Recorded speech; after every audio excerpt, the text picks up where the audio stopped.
Sebenarnya banyak sekali cara untuk hidup bahagia. Dan semoga ketika engkau hidup penuh kesadaran, kebijakan, dan kasih sayang, engkau akan menemukan cara lainnya. Inilah 7 tips hidup bahagia.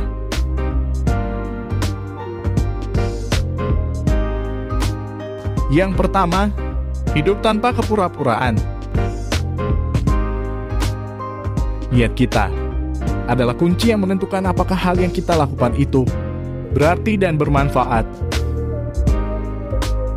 Kebanyakan di antara kita menjalani hidup dengan kekhawatiran terhadap apa yang orang lain pikirkan tentang kita.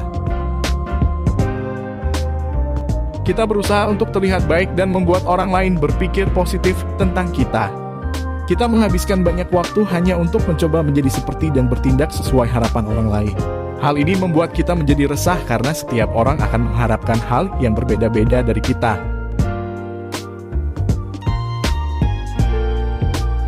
Di samping itu, apakah yang menjadi motivasi kita ketika berusaha menjadi sesuai harapan orang lain?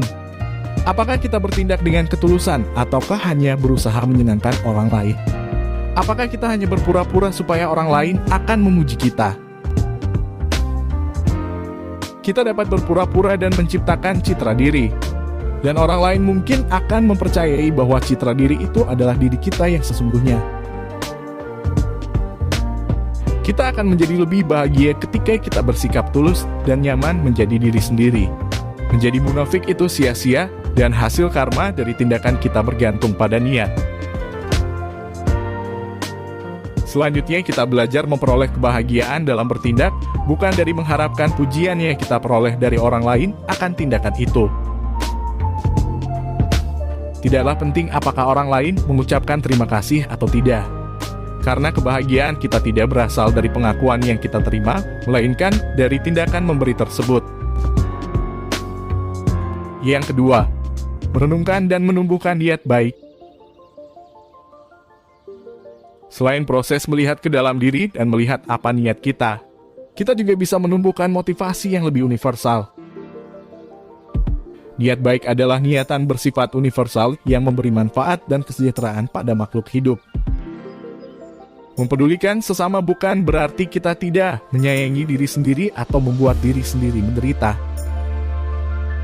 Menghargai diri sendiri itu penting, namun kita harus melampaui niatan yang bersifat pemanjaan diri sendiri dan mulai melihat bahwa seluruh makhluk hidup itu saling bergantung satu sama lain.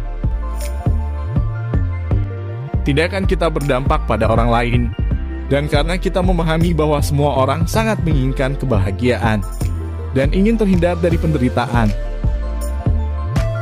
maka kita peduli terhadap dampak-dampak yang ditimbulkan oleh kata-kata dan perbuatan kita kepada orang lain. Yang ketiga, menentukan prioritas-prioritas yang bijak.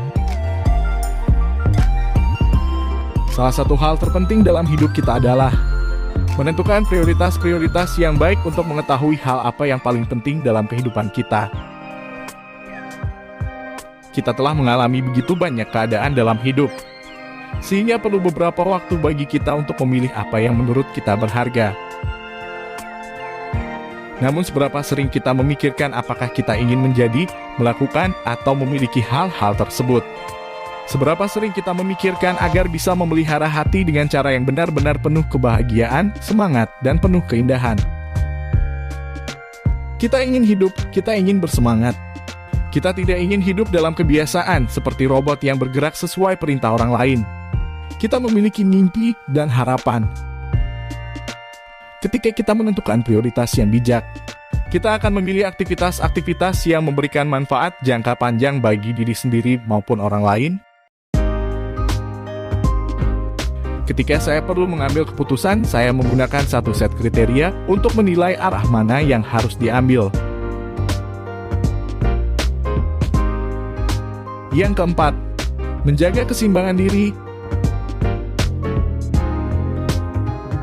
Untuk menjaga diri kita agar tetap seimbang dalam kehidupan sehari-hari, pertama kita perlu menjaga kesehatan yang baik. Ini berarti kita perlu makan dengan baik, istirahat cukup, dan berolahraga secara teratur. Kita juga perlu terlibat dalam kegiatan yang positif serta bermanfaat. Bersama dan menikmati waktu bersama dengan orang yang kita sayangi juga bermanfaat untuk kita. Dari pengamatan saya, apa yang diinginkan oleh manusia adalah berinteraksi dengan makhluk hidup lainnya. Luangkan waktu bersama dengan keluarga dan orang yang Anda kasihi. Tumbuhkan persahabatan dengan orang-orang yang memiliki kualitas-kualitas yang baik, bisa berbagi ilmu denganmu, dan dapat menjadi panutan yang baik bagimu. Kembangkan rasa keingintahuan akan kehidupan dan lingkungan di sekelilingmu. Untuk menjadi seimbang, kita juga memerlukan waktu sendiri tanpa smartphone dan komputer. Yang kelima, berteman dengan diri sendiri. Terkadang ketika kita sedang sendiri, kita memiliki pemikiran seperti, "Oh, aku adalah orang yang gagal." Rasa rendah diri ini merupakan salah satu halangan terbesar dalam jalan menuju pencerahan. Kita hidup dengan diri sendiri setiap saat, tetapi bahkan tidak tahu siapakah diri kita atau bagaimana berteman dengan diri sendiri. Kita selalu menilai diri sendiri menggunakan tolak ukur yang tidak pernah kita renungkan apakah batasan tersebut nyata bagi kita atau tidak. Kita membandingkan diri dengan orang lain dan kita selalu menjadi orang yang kalah. Beri hatimu ruang untuk menerima dan menghargai diri apa adanya. Kita perlu menjadi diri kita sendiri. Engkau bisa menerima dan menjadi dirimu apa adanya. Kemudian engkau bisa mengembangkan potensimu dan membuka pintu apapun guna membantu memahami diri sendiri. Dalam proses melakukan hal ini, engkau akan menjadi teman bagi diri sendiri. Yang keenam, tidak selalu tentang aku. Kita hanya berpikir mengenai diri sendiri. Kita percaya bahwa segala hal adalah mengenai aku. Kesenangan dan kesengsaraanku lebih penting dibandingkan kesenangan dan kesulitan orang lain. Cari apa yang membuat Anda kesal. Ketika temanmu dikritik, Anda biasanya tidak merasa kesal. Namun ketika seseorang mengucapkan kata mengkritik yang sama kepada Anda, hal itu menjadi sesuatu yang penting.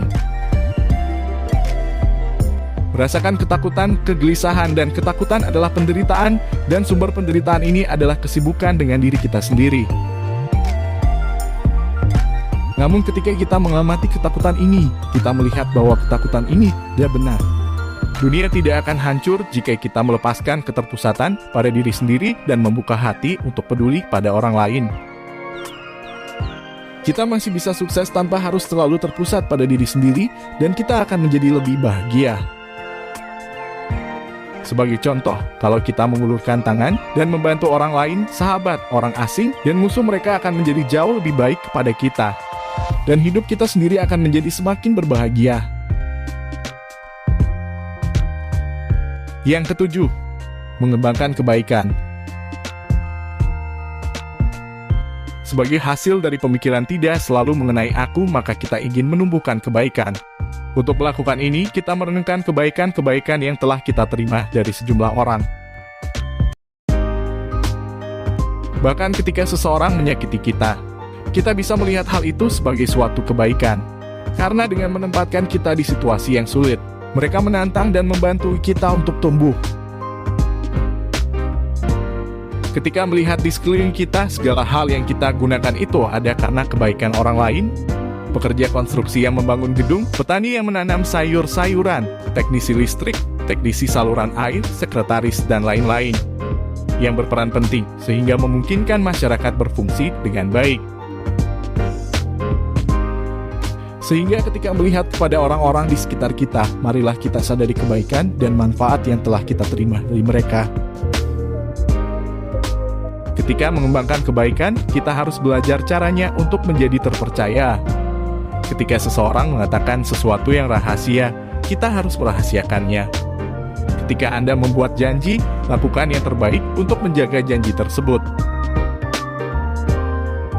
Karena kita semua ingin memiliki teman, marilah membuat diri kita menjadi seorang teman yang baik untuk orang lain. Terima kasih, dan salam sukses.